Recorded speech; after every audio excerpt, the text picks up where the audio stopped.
धरती में जो इंसान, जो मनुष्य रूप में जो मानव जन्म ग्रहण किया है, वो सब लोग अपने अपने माँ बाप के ऊपर बहुत बहुत आभारी व्यक्त करना चाहिए। क्योंकि देखो, जब तुम्हारा जन्म नहीं हुआ था, तुम उस पार में थे या कुछ और मंडल में थे व और भी कुछ कहीं भी थे तुम, तो उस समय एक ऐसा होता है, देखो सब लोग लाने के लिए तैयार नहीं रहते हैं। तुम कितना दौर इसके पास गए, उसके पास ले, मेरे के धरती में लाओ, मेरे को धरती में लाओ, लेकिन जब तुम्हारा माँ बाप राजी हुआ तो तुम आ पाए।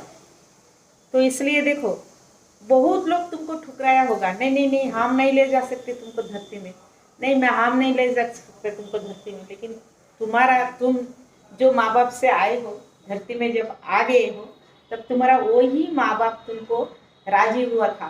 क्योंकि पूछा जाता है इस व्यक्ति को कौन लेके जाएगा धरती में, तो कोई राजी हो जाता है, कोई राजी नहीं होता है। तो जो राजी होता है वो माँ बाप कैसे भी हो, कोई भी हो, बड़े बड़े रिच फैमिली में भी हो सकता है, फुटपाथ का भी हो सकता है, गरीब हो सकता है, मिडिल क्लास हो सकता है। तो उस फैमिली में उस माँ बाप राजी होता है, हाँ ठीक है ये बच्चे को हम धरती में ले जाएंगे, तो वो धरती में ले आता है। तो तुम सोचो, जो माँ बाप तुमको लेके आए हैं धरती में, वो कितना मतलब सेक्रीफाइस और कितना रिस्क उठाया होगा। जे देखो, तुम आओगे, आना एक तरीका है खाली बायोलॉजी के, मैंने आ गया तुम माँ और बाप से, लेकिन आके तुम उनको क्या क्या तंग करोगे, तुम क्या होगे।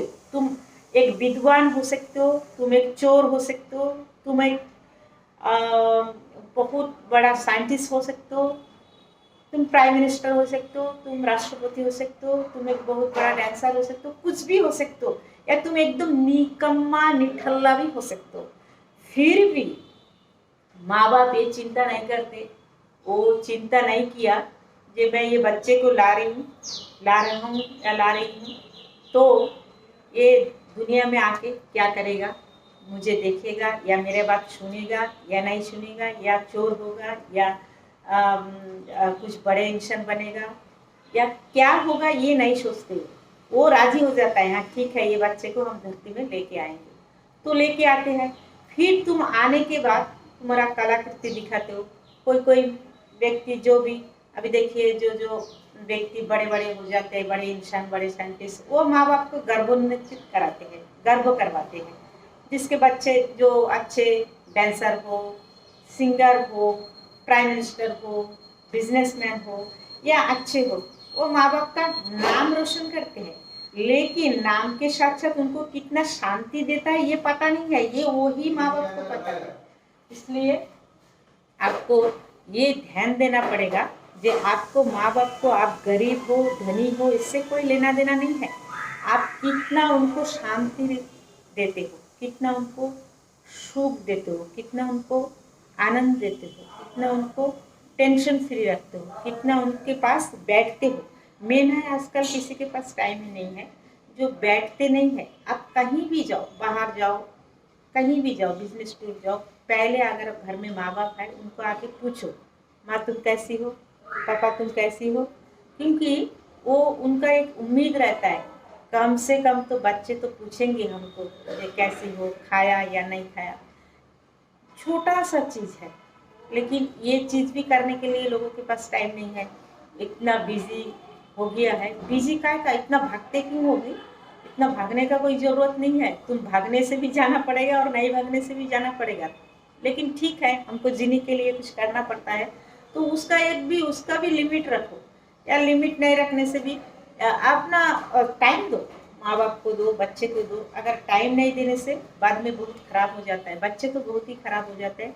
माँ बाप नहीं होते, लेकिन माँ बाप को मन में एक दुख लेके वो फिर दुनिया से चले जाते हैं। तो मेरे बोलने का मतलब, तुमको जो लेके आए हैं कोई राजी नहीं था, अभी जो माँ बाप से तुम आए हो वही राजी हुआ था। तो उसके प्रति तुम्हारा क्या कर्तव्य है वो तुमको पता होना चाहिए। और सब कुछ तुम करो, कहीं भी जाने का मना नहीं है, लेकिन माँ बाप के लिए टाइम दो, उनके पास बैठो और उनके पास दो शब्द बोलो। तुम कहीं भी जाओ, बाहर से आते ही माँ बाप से पूछो, माँ क्या है, कुछ चाहिए या नहीं चाहिए, खाया या नहीं खाया। इतना करने से देखो वो बहुत खुश हो जाते हैं। इसलिए इतना खुशी तो दे सकते हो। तुम बड़े बड़े कार में नहीं घुमा सकते, बड़े राजभोग नहीं खिला सकते, बड़े घर में नहीं रह सकते, लेकिन उनके पास तुम बैठ सकते हो। ये इसके लिए ना तुमको पैसा चाहिए, ना तुमको कुछ तैयारियाँ चाहिए। इसके लिए खाली तुम्हारा एक मन चाहिए और थोड़ा समय चाहिए जो उनके पास मैं बैठूँ। तो ऐसा करने से माँ बाप बहुत खुश हो जाता है। तुम उनको इतना थैंक्स करो, इतना थैंक्स करो कि वो सेकेंड बार भी तुमको लाने के लिए वो इच्छुक हो जाए। क्योंकि कुछ कुछ माँ बाप को ऐसा लगता है कि बच्चा पैदा करके ही मैं गलती किया, इसलिए ये महसूस उनको होने मत दो। आप जैसे भी हो, आप उनके लिए टाइम दो। मेरा बोलने का मतलब माँ बाप को टाइम दो और बच्चे को भी दो। बच्चे के बारे में मैं बाद में और एक वीडियो बनाऊंगी। बच्चे को दो, क्योंकि बच्चे को अगर तुम टाइम नहीं दोगे, यही बच्चे बड़े होके तुमको नहीं देखेगा। तो इसलिए बच्चे को भी टाइम दो और माँ बाप को तो दो ही दो, क्योंकि माँ बाप का कोई नहीं रहता तुम्हारे बिना। इसलिए माँ बाप को टाइम दो और अपना आपको एक बैलेंस बनाओ। हर चीज़ करो, ज़्यादा भागने का जरूरत नहीं है, ज़्यादा कमाने की जरूरत नहीं। हाँ, कमाने का जरूरत नहीं है, ये नहीं, तुम कर सकते हो, करो, मना नहीं है, कोई भी चीज़ मना नहीं है, हर चीज़ कर सकते हो, लेकिन अपना मन का खुशी के लिए करो। खुश, जबरदस्ती कोई चीज़ खींचो मत। जबरदस्ती करने जाओगे उसमें तुम एकदम भ्रष्ट हो जाओगे, करप्शन में आ जाओगे, टेंशन में आ जाओगे, नींद नहीं होगी। फिर लास्ट में क्या करोगे? लास्ट में पागल हो जाओगे, हा करते रहोगे, और नहीं तो सुसाइड करोगे। इसलिए ऐसा मत करो, हर चीज़ के ऊपर ध्यान दो, लेकिन अपना जितना लिमिट है, ज़्यादा ओवर कुछ भी मत करो। कोई भी चीज़ ओवर होने से जहर रहता है। एक बार कोई महान पुरुष से कोई शिष्य पूछा था जे विष मतलब जहर क्या होता है, तो बोला था, उनका आंसर था जो कोई भी चीज़ नॉर्मल से एबनॉर्मल माने लेवल से ज़्यादा हो जाता है, उसी को जहर कहा जाता है। जहर कुछ दूसरा चीज़ नहीं होता है। तुम कोई भी चीज़ ज़्यादा करो वही जहर होता है। इसलिए जहर मत बनो, अच्छा रहो। देखो, मिष्टी, ज़्यादा मीठा खाओगे, मिष्टी है, कितना स्वाद लगता है। ज़्यादा मीठा खाओगे तो क्या होता है आप सबको पता है। इसलिए ज़्यादा मत कुछ करो।